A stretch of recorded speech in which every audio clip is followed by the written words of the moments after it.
For today's video, tara kape tayo. Pero bago ang lahat guys, isasalin ko muna itong pinainit na tubig sa may thermos. Medyo napaaga pa nga yung gising namin ngayon dahil magluluto nga pala si Love of My Life ng tinolang manok. Buti lang ulamin ng pamangkin niya bago pumasok sa school at syempre kukuha na rin tayo doon ng konting babaunin natin para sa tanghalian. Medyo nakakamiss din kasi talagang magbaon ng ulam at saka isa pa guys, way na rin to para makatipid ako. Isa rin kasi yun sa New Year's resolution ko ngayong taon, ang makaipon ngayong taon at syempre dapat alam na natin yung mga bagay na kailangan nating paglaanan, pag-ipunan. Kahit papaano maganda na rin na matuto tayong magtabi at maging masinop sa pera. Well, anyway guys, tamang higop nga lang ako dito ng mainit na kape habang hinihintay na matapos maligo yung pamangkin ni Love of My Life. Kapag nga pala ganitong may pasok, by schedule yung pagligo namin. Pagkatapos ko nga guys maligo, lumabas na ako agad dito sa may terrace na kung saan dito yung favorite place ko mag-ayos ng buhok at magsuot ng sapatos. Ito nga pala yung bago naming aso na napakakulit. O diba, nginangat-ngat niya dyan guys yung cellphone. Sabi ko nga sa kanya, isasama ko siya sa vlog kaso ang ginawa niya guys, nung binaba ko yung camera, inalapitan na niya at ayaw niya yata akong isama. Nga pala yung aso naming si Dylan. Napakakulit niyan guys. Try nyo ulit-ulitin yung pangalan niyang Dylan. Doon nyo palang guys magigets kung bakit napakakulit niya at kung bakit yun yung naipangalan sa kanya. At kung makikita nyo nga guys, mahilig yan sa mukhang paa.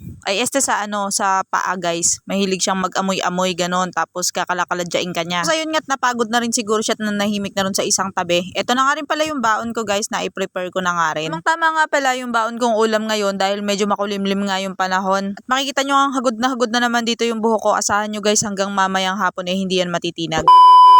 Sa dami nga nang nangyari sa buong maghapon, hindi ko na namalayan yung oras at hapon na naman nga. Eto nga't nasundo ko na si Love of My Life at dumiretso na kami kaagad dito sa may bilihan ng ulam. Bili nga lang pala kami ng ilang gulay na ipanghahalo dun sa may bunga ng malunggay dahil magpapaluto kami ngayon ng pakbet Tagalog. At andin kasi kami ngayon sa bahay. Tapos ngay bumili na nga rin kami ng kapartner nito na galunggong. Lahat talaga ng paglubog, itong paglubog ng araw ang pinakamasarap panuurin. Hindi yung paglubog ng kapwa mo. Kasi napakadaming tao ngayon sa mundong ginagalawan natin ang mas natutuwa sa paglubog kaysa sa pag-angat ng kapwa nila.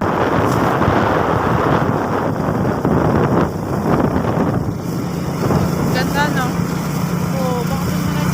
Kaya nga nang sinasabi ko sa inyo, ito na nga yung pruweba na yung buhok ko hindi natinag sa buong maghapon. Ano nga yung ayos niya nung umaga, ganun pa rin ang hawi niyan sa pag-uwi ko ng hapon. Ang lakas maka-wet look nung ginagamit kong panlagay sa buhok, kaya lang malakas din siya makapagpa-oily ng muka. Pagdating ko nga ng bahay, nagpunta nga pala ako sa bahay ng tito ko at nakita ko nga yung 3 kambing nila, sabay-sabay nga palang nanganak. Yung tito ko nga pala naging kumadrona ng mga ito. Mabuti na nga lang daw at hindi na cesarean. Tanong ko nga sa kanya kung tama ba yung mga spelling ng mga pangalan nila dun sa birth certificate dahil mamaya pagka nag-aral tong mga to, magkaroon ng problema. O diba lakas tama, ginawang tao.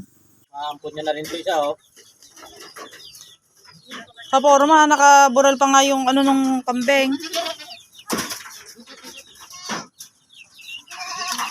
Hindi naabutan ni Ethan. Ay, 3 silang nanganak. 3.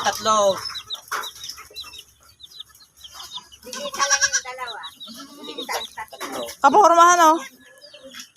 At nung kinagabihan nga, nakaluto na nga dito ng pinakbet yung tita ko. Bali, pakbet Tagalog nga daw ang tawag dito kapag ginigisa muna yung gulay bago lagyan ng bagoong. Ang ganitong ulam talaga yung pinaka-the best kapag andito ka sa probinsya. Kung sa ibang lugar to, medyo may kamahalan ng presyo ng mga to. Pero dito sa atin, sa mga palipaligid lang, marami tayong pwedeng hingian. At kung bibilin man, hindi rin siya ganun kamahalan. Dito na nga rin pala dito ng partner na galunggong. So, paano guys? Hanggang dito na lang muna. See you on my next vlog. Thanks for watching!